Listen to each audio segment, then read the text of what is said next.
Hello, you beautiful students. Another episode of UncleCode review and another students. Let's see who is this guy or gal. Hello, everybody. Maysam. Hello, Ash. how are you? I'm very good. Hello, hello.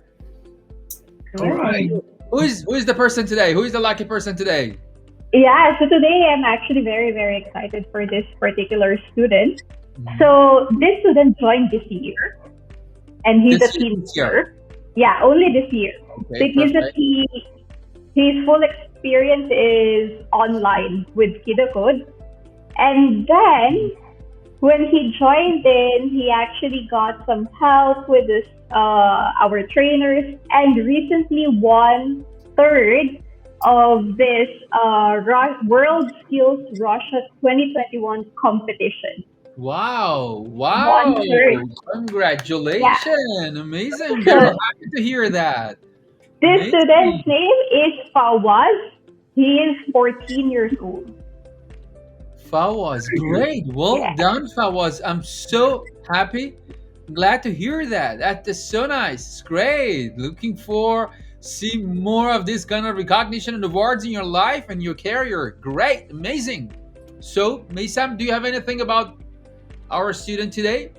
Yeah, it was a very tight scheduling, and the boy and mom was also very following up, and they attending all the classes and a lot of brainstorming and a lot of new techniques he got, and was in a very short time he prepared for the competition. It was Awesome. a real determination actually.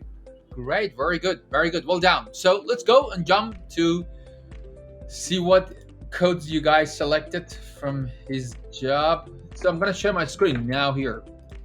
Okay, my screen should be there now. Okay, so I'm gonna go for the this one first. Anything for this before I run it? The very first web pages they are practicing to create some tables and basic style and CSS things.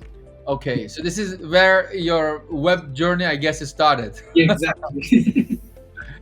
So here I can see some food and train. What is it? Countries and capitals on top. We do have countries and capital. Maybe the Sarah country, huh? Karen country, and the capital is fried chicken. No, it's halfway going there. Forget about countries and capitals. Let's go for food. Trains and food. Great, very good. I can see a table here and a border, CSS colors here, inline CSS. Um, some also deep down. I can see three rows here, four rows actually. The first one is tr. Okay, you know what? This is also possible that the first one you write a t head. So it's another tag which is more semantical, and then it's better when it comes to writing your table because it give a better way than it's especially crawlers or like Google crawlers when they come to your website they want to read, they want to understand, they look at t head as the head of table, so they expect to be just to find columns in that t head. So semantic tag are important when it comes to defining like for example you're using th, so this is possible t body, t footers, or head, or even now there are different version of it everywhere. So but that's one thing we can consider. And then perfect, very good. I have not much things for the html part.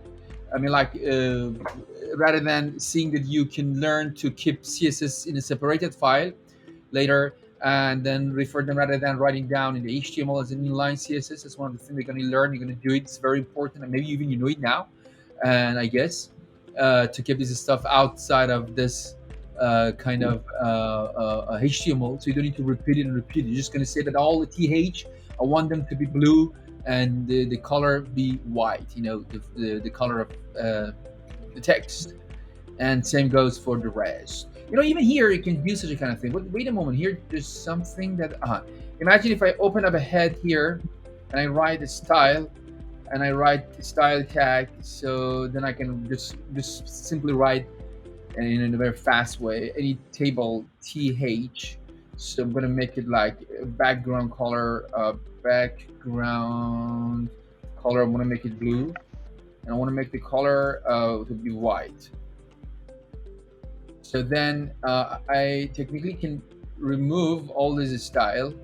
When I do that, and when I run the page again, so you see it worked. It means it just does the same things, but you can see that what's gonna happen when I remove from here all of them, and it's such a nice, then it will be a lot better, and your code will be much, much, much smaller. So This that's is much just one thing. nicer. So name. Yeah, that's one of the things you can do that. And you know what you can use also to have fun also, maybe you can use emoji as well.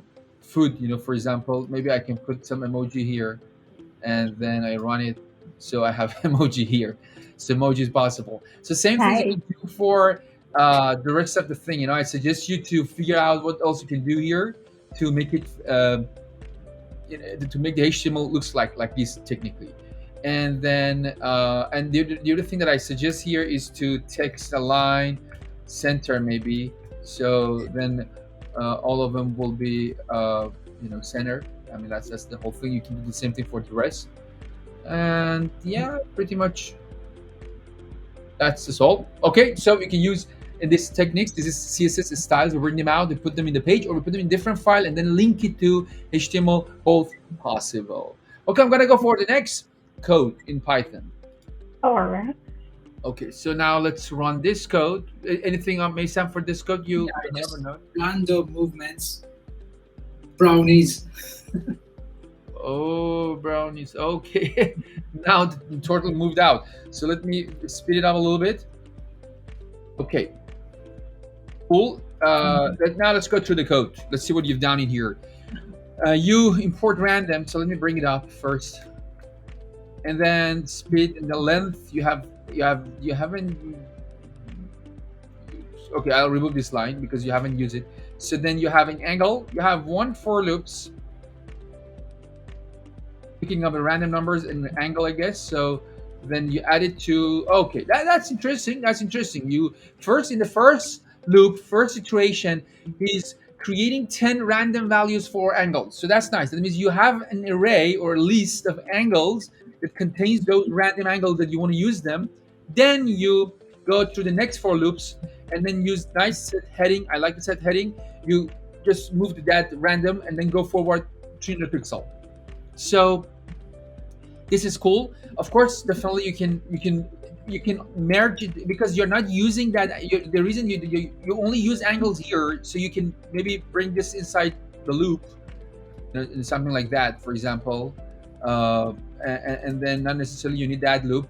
Okay, but that's a nice idea. Okay, the idea is nice that you first occupy an array with random numbers and then use it in different part of your code. So if that's your idea, you have to follow this one. Maybe you want to continue the code. Maybe we can come back on that one. If when we went through all the way, now when we save it in the list, we can come back from the random point back to this and repeat and do the same things.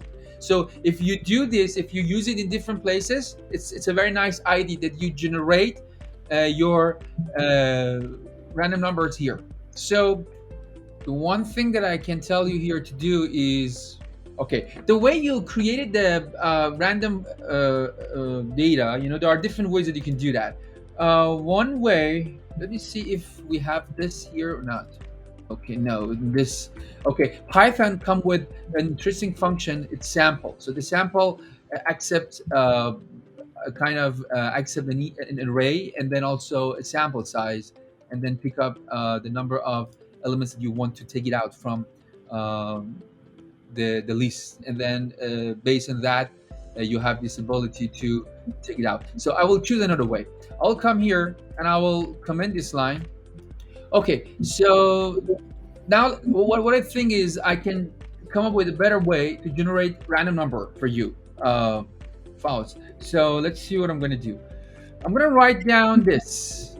Unfortunately, the sample function doesn't work here, but I can do something else. I can come and write the angles equal by. Let's just do that. Let's use the range function on range 360. So this is now an array 360. That means if you print it out, it will be like, let me print it like print angles, like let's print the first 10 elements. So if I'm gonna show here, so it's just this. You see the first 10. So if I make it 20, I'm gonna get the 20 elements. So now angle is in list from 0 to till 360. Okay. Now what I'm gonna do is this. I'll use another function that we have it here, is called shuffle. So what I'm gonna do, I'm gonna shuffle this list. So now angles is shuffled. Shuffled. So if I just gonna print it, angles, and then so you will see that I'm getting 10 random number. Again, random numbers. Again, random numbers. So one way of thinking, generating random numbers, which is actually a very practical way, is you have a list. For example, you want to create 10 random numbers from 0 to 360. The other way of thinking is you already have all the numbers from 0 to 360. You shuffle and you pick up the first 10. Theoretically, the chance and probability, everything is the same, because all of them are using same mechanism to produce the random function, as long as that one hasn't changed yet. So this is another way of creating random. It's so good because it led you to pick up random objects, 10 random objects from a bag of 100 objects. It's sort of a permutation. And then that's one way we do that. Not necessarily all the time that we can create random integer numbers from two things. You want to pick up first in the position. So it's a very, very interesting way, I think, to do this. So what I'm going to do, I'm going to write down this is equal by this one, so then done. So I can run it. Maybe you change the length into 300 to 30, so we don't get out of the screen. So for example, like that. Yeah, very small. Yeah. So we remain inside the screen. It's like a signature. Yeah, it's a kind of signature, right? And then like my signature each time is 100 to 1,000 to be. Oh no, we need 1,000. Then I need thousands of that. So let's not go more than 360. So I'll go 100. So Oh, wow. that looks like a kind of it's actually in the world of physics, the particles in the environments are like a molecule of like perfume. It travels like this in the room. Mm-hmm. So if you have tens of that, you can see how it will be spreading. So as Brownian actions, one of the good simulations into that. And how fast they are moving on actually is a temperature, can represent the temperature. The hotter the environment, energy. The length they're moving, the movement will be more. So they spread faster. The colder the environment, they spread slower. And it can represent that one. I think playing around with the length can be nice. Then it's not fixed 50. For example, let's say what if I start from the 5, and then let's say I have a formula that shows how energy is increasing. For example, let me do something very simple. My very simple formula, just length equal by length plus 5. In a linear way, we keep adding 5, 5, 5. So it's just moving out. It's like explosion. What if we make it a multiplication? So immediately. Oh, wow. So that's how you can simulate a phenomena. Or sometimes scientists, they know some things, they bring it into simulation. Sometimes we have a hunch, we have a guess. We put it here, then we come up with an idea, we go outside to find a match for this. So either we have something, we come here to explore it more, or we got something from here and we go and match it to the real world outside. You can make it like 100, then decrease it by 5. It like, when you're, for example, you're burning wood, there is a lesser coming up and start moving in the air in a different location and suddenly fade out.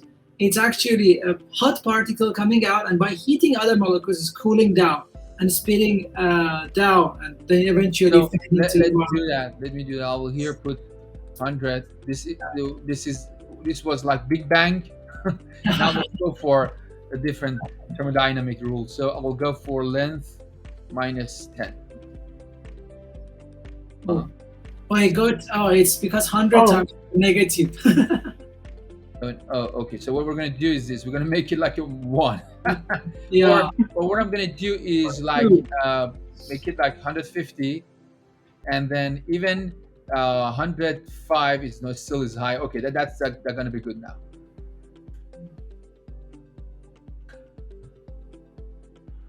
So Make uh, it -2, I think, would be a bit more declining faster. Oh, okay. because the problem here is because it's going out very soon. We should use while loop. Going out very soon, so we Oh don't yeah. see that much. It then become negative numbers. So I have also one suggestion here is it's good that you Fawwaz work on this. That what if that you come up with this? Okay, so now let me back to the 300 you put. I think you put for first 300. So I will just go for that 300. So how come you can control it to make sure it's contained within the screen? That means, is there a way that you control it to not get out of the screen? That means if you want to go out of the screen, stop that point and back again. So that's again something good challenge that maybe you can add it. I explain here. I don't do the coding, but I just explain it that well, what you can do to do such a things. Let's say, for example, I will go for 10 only, or let's say 4. For example, good. You know what? Now, at any point, you pick up one of your angle, so you set the heading in that direction, and then you go 300. So you will come here. So what you have to do is when you are at this position, before jump to this position, make a second thinking. Should I go or not? What you have to do, you have to calculate the position after jumping, after going forward 300. If position is inside the screen, yes, I'm gonna do that. If not, don't do it. Okay? Or go or stop on that point, or just not doing because we do the random. So let's say not doing, and then I wait for another chance, another random position. Okay, so some way you can do that. You can come up with this. You can work on different concepts. So technically, when you are here, so that's the place you are here, and you want to come here. So what do you have here? In what are the data that you have? You have the angle. You have technically you have this one or this one, both same, huh? So let's say I call this alpha. So you have this angle. And here, for example, we know is the middle is 0 and 0. We want to know what are the position or coordinates of these points. So to do that, you know the length of this one. You know this is 300, for example. So you need to do this. You need to calculate this part, and also you need to calculate this part. So let me choose another color. Trigger number 3. You need to calculate this part exactly. You need to calculate this part. So you need to do these two things, and then that's the time you need a trigonometry. That means you need to know that this is basically is this part that you utilize it is 300 multiplied by sine of alpha, and then here is 300 multiply cosine of alpha. So you know the change. Then you add it to this zero, as well, or the previous location. Then you have x and y. So you have the new points. So that's just one way. That means you can think of the new points. You have to know that if new points is a good position, and then calculate what is the distance of the new points to the center.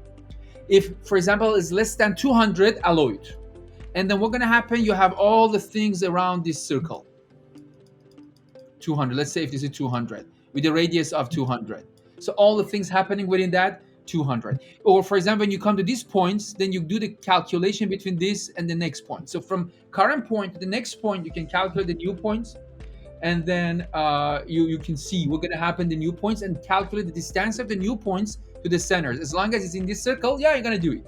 So that's something that I think as a suggestion is good to do that. And then all kind of your calculation will be in the circle. So that's all. There was a movie on that. Remember, the guy could see 30 seconds ahead of time, 60 seconds ahead of time. So he was hired by FBI to solve a mystery. So the town will be like that. So we will see what next. Looking forward. They go or not, they come back and do it again. The second time. So yes. And technically it's like that. I mean, I think when you have all the kind of data about the systems you live, you know what's gonna happen next. So it means future is totally the result of the current states, the functions that you give the current status, you get the next step. So if you have everything, you know what is the next step. The problem with life is you don't have everything. You don't have all the data. So if you have everything, all the universe, data and planets and points, even the ants, molecules, atoms, everything's on your computers, you can and then decide what to know what is gonna happen next. That's how people, they do a lot of algorithms. They read all the social media and this kind of stuff to guess what is the next 1 second stock market price. So it's actually is in practically police is using that in some countries to predict the crime will happen in that corner or not, or better for prediction. Yeah. True. That's the power of data. Interesting. Very interesting. Very interesting. So you see that from a code in Python, you can connect the concept to many things in real life and then enjoy it. So looking forward to see your future, the future that you are in charge and you are responsible to make it beautiful and nice. And that's really on your hand. If you have a skill, if you have the knowledge, future is more predictable. You know, that's a very important thing.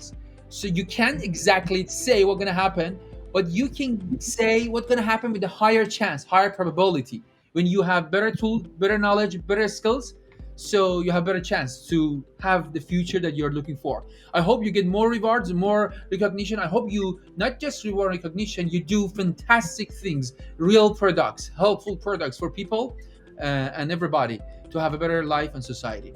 Well done. And we're at the end. I'm going to tell you something very important, something very, very useful, something very important, something can motivate you. You shouldn't forget that you are programmers.